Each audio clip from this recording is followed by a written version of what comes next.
Hey everybody, Mark Salas here with Best Realty. I got Trey Whitlock. He's an insurance specialist. We got a bunch of questions that relate to buying a home, or even if you're on the other side and you're selling a home, these are things that you really should know. So Trey, one of the first ones I want to talk about is a big deal. Assessments. We have a couple types of assessments out there. You can have a loss assessment, you can have a special assessment. This is from a homeowners association.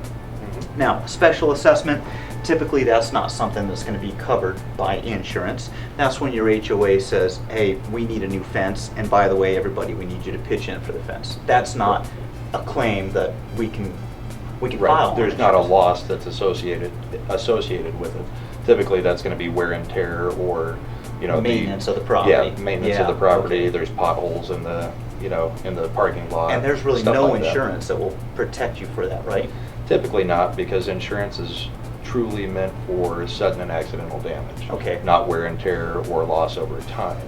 So that, you're not going to have things that are wear and tear issues, which would be like, the fence just getting old and, some of the post rotting, that kind of stuff. That makes sense. That's not sudden and accidental damage. That's, over time. happened over time. Yeah, So- that's something that just ran through its life course and now it's time to be replaced. Yep, and the same thing happens with the homeowner's insurance side of it.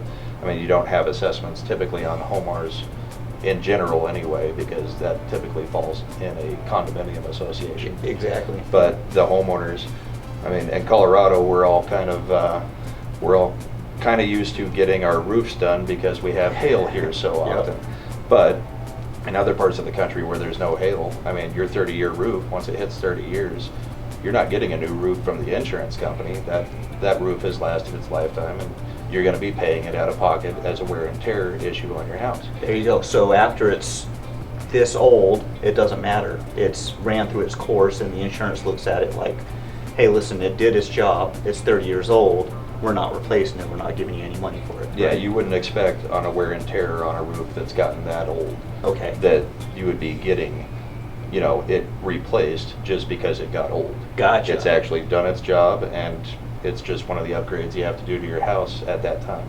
Now, that brings us to a loss. So we're talking about a loss. Say, 2 years ago, what was it, 2018, we had all those hailstorms here in Colorado Springs. We Yeah. kind of just tore stuff up, and we had them back to back. So we had people putting on a brand new roof, and then the next week, another hailstorm came in, just Yeah. completely tore it up. So, from an HOA standpoint, that would be a loss assessment, and at that point in time, that's something that we would call the insurance agent and say, hey, listen, we just had a loss, the roof needs to be replaced.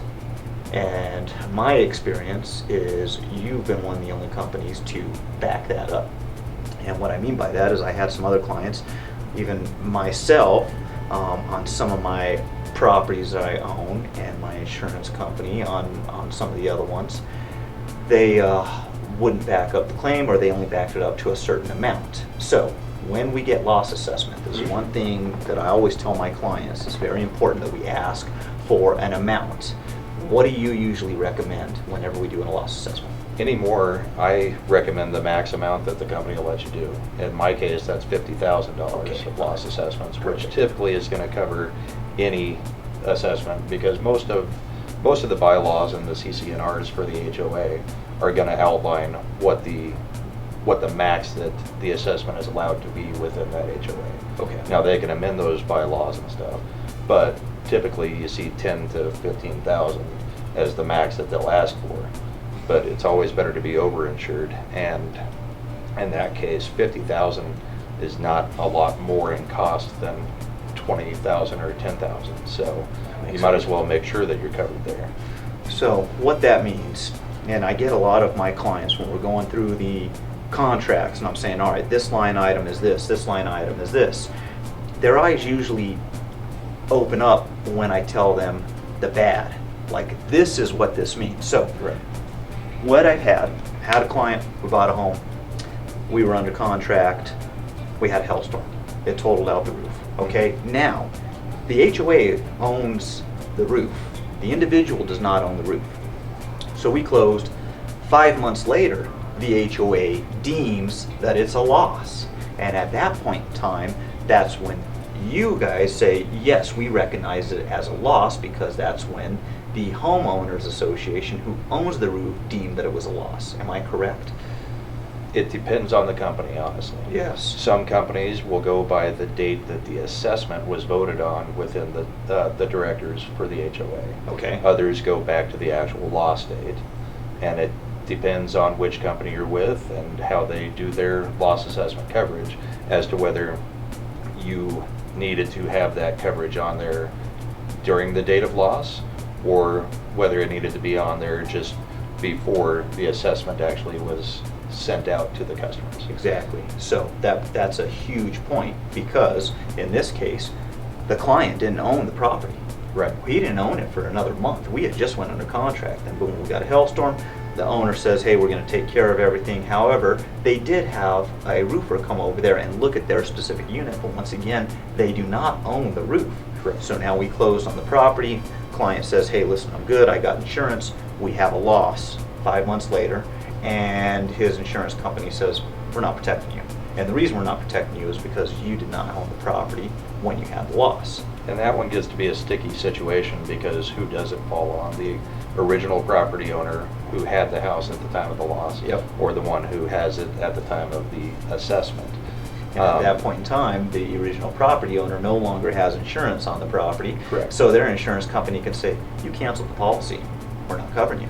And again, it depends on how that company handles loss assessments. Correct. Because a insurance policy, whether it's canceled or not, if you had coverage on the date of loss, so what's going to determine whether that would be covered by that original policy is whether they go by the date of loss being the hailstorm, or they go by the date of loss being the special assessment.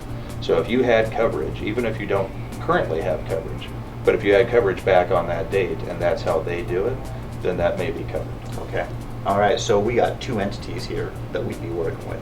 Yeah. So one entity says this, we better hope that the other entity says something of the lines where the client is able to get that loss paid. Because some of these losses, what's the highest loss you've seen? I've seen about 9,800, I think, is the biggest one that I've seen come in that I'm aware of. So that's a big payment, and especially if I got a first-time home buyer who, put $1,000 down on a home, they got into a property, and all of a sudden they just get hit with a $9,800 bill. That's huge. Yeah. That's a big deal. And we should probably explain what the assessment actually is. So an HOA, if you have 40 buildings, each one of those buildings has a specific value for the insurance, what the insurance coverage is for that building. And what happens is, if you have a hailstorm, you have 40 buildings all get their roofs and siding wiped out all at the same time. Yep. Well, HOAs have a different style of deductible typically than your own home does. They'll have a 5 or maybe even 10% deductible. It's a commercial policy, Correct. right? So it's more of a deductible. Correct. Yep. And what happens is they take the total value of those buildings, and then if your deductible is 10%, then the Okay. HOA has to come up with a 10% of that value. So if it was $22 million of buildings, the deductible is 10% of 22 million. And then that's divided between all the homeowners, And then it gets divided amongst every unit. pay up. Correct. So that's how an assessment typically ends up happening is, HOAs don't keep on hand all that money for a deductible. They have this special, or this loss assessment, Specifically for that. clause Yep. in order to be able to stay solvent. Yep. So it's very important whenever we're looking at a property with a homeowners association, generally condominiums and townhomes. We don't see Correct. this on the single family homes where the neighborhood has a fence or they have a park. We see this more or less where it's almost like a co-op. Everybody has If you ownership. have shared walls, Yep. usually, because it's impossible to separate this unit from this unit when they have a shared roof, shared walls. It does happen, but in Colorado, in general, the unit owner is responsible for their interior coverage, while the HOA is responsible for the exterior coverage. So it's a big deal. So it's so important that you do your due diligence whenever you're looking for an insurance agent. It's just as important. In the contract, we have a line item. You have time to get out.